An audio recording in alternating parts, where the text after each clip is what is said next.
Hello. It's me, your favorite YouTuber, and today we will make another delicious, juicy video on my how to write series. And today we're gonna talk about how to write a villain, obviously. And today we're talking about delusional villains and fallen heroes. Ooh, spicy indeed. So, who are delusional villains and fallen heroes, and what is the difference between the two? Well, if I would have to put it this way, a delusional villain is a softcore version of a fallen hero. Not always, but most of the time. Now, what do I mean by that? I don't mean that delusional villain has to be always a fallen hero, but delusional villain is pretty much a villain who it's almost as if it's a fallen hero, but you just don't have this heroic backstory of the character. You pretty much start with them at the point where they are already broken down and delusional. Is where with fallen hero you get this backstory and you get the attachment. Fallen hero hits harder because you get to follow them through their journey as they fall down becoming a villain. Now, who are they as characters? Now, delusional villain is someone who does bad things, but they think they're good. The things that they do are good. Or at least that they justify the means, the ends justify the means, because in the end, all the fucked up stuff they do will amass to something good.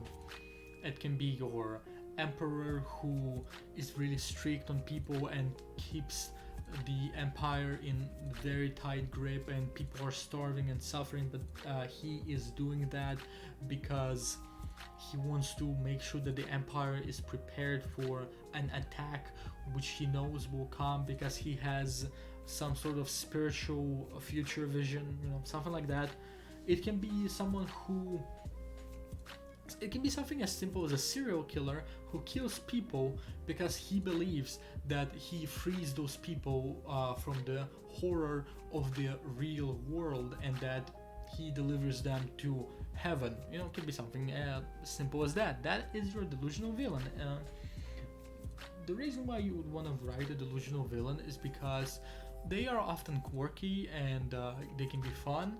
If you want the funny joke villain, not to say that they have to be jokes, that they cannot be serious or dangerous, but if you want a villain which cracks jokes and they can bring in comic relief, that would be delusional villain. But another reason is if you want something sad, complete opposite. If you want a villain for whom the reader can feel and be like, oh man, this is really fucked up. Delusional villain once again, because usually delusional villains, they become delusional after some traumatic event, be it death of the loved one or extreme abuse or stuff like that. Now, fallen heroes, how they are different from delusional villains? Well, they are different mostly in the fact that you get to follow them for much longer. You get to see this character for some time and get to see them fall. And this is something that I really need to stress out right now. Fallen hero has to be a character who you follow for a long time. You can't rush it. You have to take your time. This character needs to be established as a good character. They need to be shown to have good values, need to follow them, and then something needs to happen to them and they should keep those values. It can't be like, oh, the first thing that happens to them brings them down. No, there needs to be a few instances where they push through and keep their ideals together, because in that situation it kind of establishes the idea that the hero which you follow is a real person who is willing to stick for their beliefs, and that is something that would make their inevitable crush that much stronger and sadder, because once you introduce this thing which will crush them, it feels more impactful, and you really need to make sure that the character which you follow, who will fall, you follow them for some time. You remember Zuko from Avatar?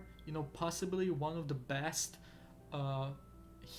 villain to hero turns in the history of cartoons and just animated series ever.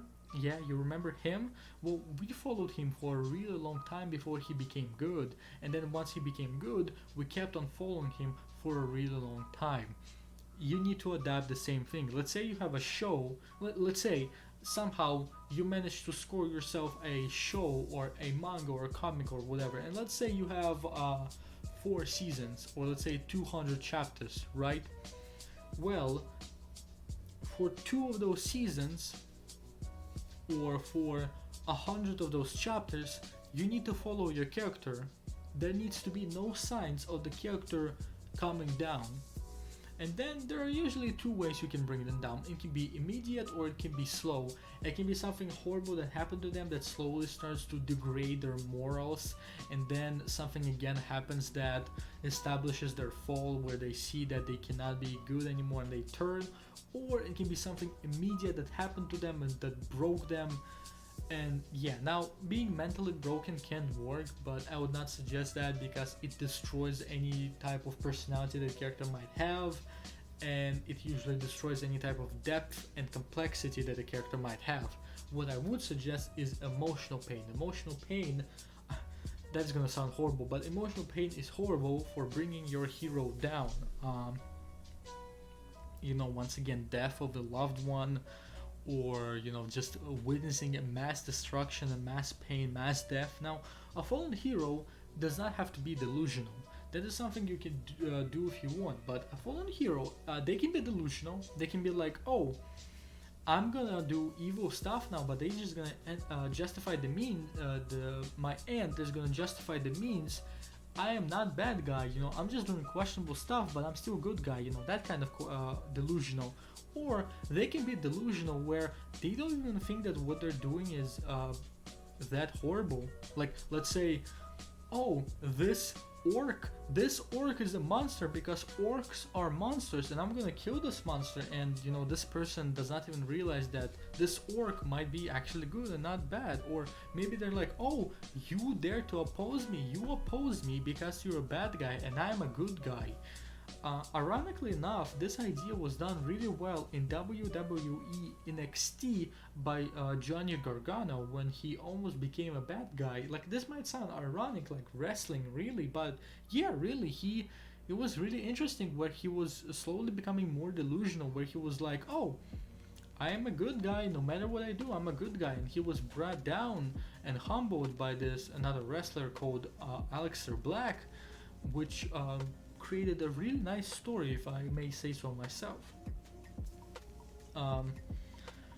So yeah, that is one way you can write a fallen hero. Or a fallen hero can be someone who, they don't have to be delusional. They might know that what they're doing now is bad, but they simply might not care.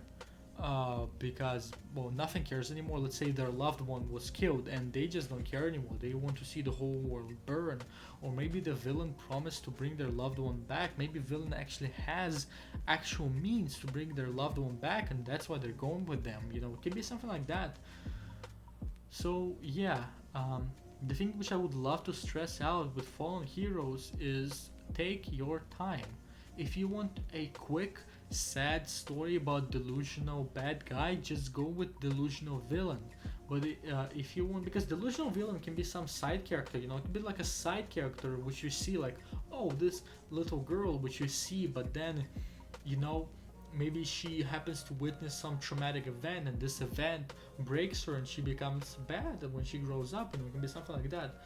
But if you are ready to write a long story where you're willing to take this character and bring them down to create this sad and tragic and deep story, go with fallen hero, definitely. And if you're ballsy enough, do the fallen hero trope on your main character.